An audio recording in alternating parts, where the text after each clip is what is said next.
తెలంగాణ రాష్ట్ర ముఖ్యమంత్రి రేవంత్ రెడ్డి గారి పైన కాంగ్రెస్ అధిష్టానం ఒక సర్వే చేసేటటువంటి కార్యక్రమం చేస్తురట.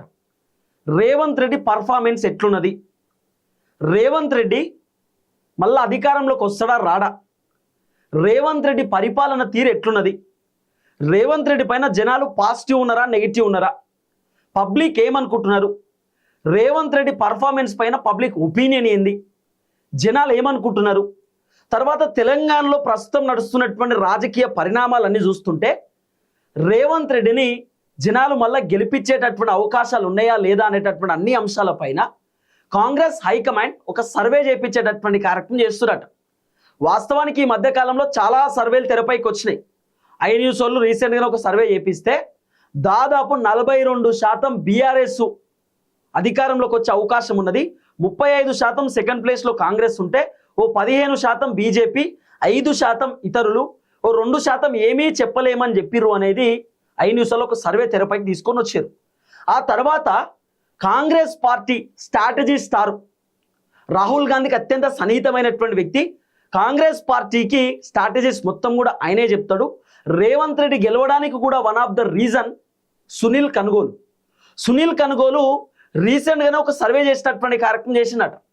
తెలంగాణ రాష్ట్రంలో ఇప్పటికిప్పుడు ఎన్నికలు వస్తే కాంగ్రెస్కి కేవలం 28 సీట్లు మాత్రమే వస్తాయి, 42 మంది ఓడిపోయేటటువంటి అవకాశాలు ఉంటాయి. దాంట్లో మంత్రులు కూడా దాదాపు 8 నుండి 11 మంది మంత్రులు ఓడిపోయేటటువంటి అవకాశాలు ఉన్నాయని చెప్పి సునీల్ కనుగోలు ఒక సర్వే రిపోర్ట్ని తెరపైకి పట్టుకొచ్చింది అనేది కూడా కొంత వినబడినటువంటి అంశం. సో రేవంత్ రెడ్డికి సినిమా మొత్తం అర్థమైపోయింది. తెలంగాణ రాష్ట్రంలో కాంగ్రెస్ మళ్ళీ అధికారంలోకి వచ్చేటటువంటి పరిస్థితి లేదు. సో కాంగ్రెస్ దుకాణం బంద్ అయిపోయింది. 2028లో మళ్ళీ కేసీఆర్ ముఖ్యమంత్రి అయ్యేటటువంటి సిచ్యువేషన్స్ కనబడుతున్నాయనే సంగతి రేవంత్ రెడ్డికి సినిమా మొత్తం అర్థమైపోయింది. ఇక రేవంత్ రెడ్డి మొన్న ఓపెన్గా ఒక ప్రోగ్రాంలో చెప్తున్నాడు ఏమని, 2034 దాకా నేనే ముఖ్యమంత్రి ఉంటా, 2034 తర్వాత నేను తెలంగాణలో రాజకీయాలు చేయను, అంటే నేను రాష్ట్ర రాజకీయాలలో ఉండను, నేను దేశ రాజకీయాలు చేస్తా, నేను జాతీయ రాజకీయాలు చేస్తా అనేటటువంటి మాట రేవంత్ రెడ్డి మాట్లాడాడు.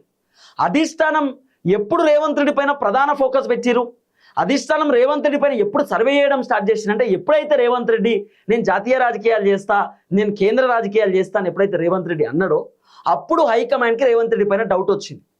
రేవంత్ రెడ్డి కాంగ్రెస్ పార్టీకి ఏమైనా గుడ్ బై చెప్పేటటువంటి ఆలోచనలో ఉన్నాడా, రేవంత్ రెడ్డి బీజేపీ పార్టీలో చేద్దామనేటటువంటి ఆలోచనలో ఏమైనా ఉన్నాడా అనేది అప్పుడు అధిష్టానానికి ఒక డౌట్ క్రియేట్ అయింది.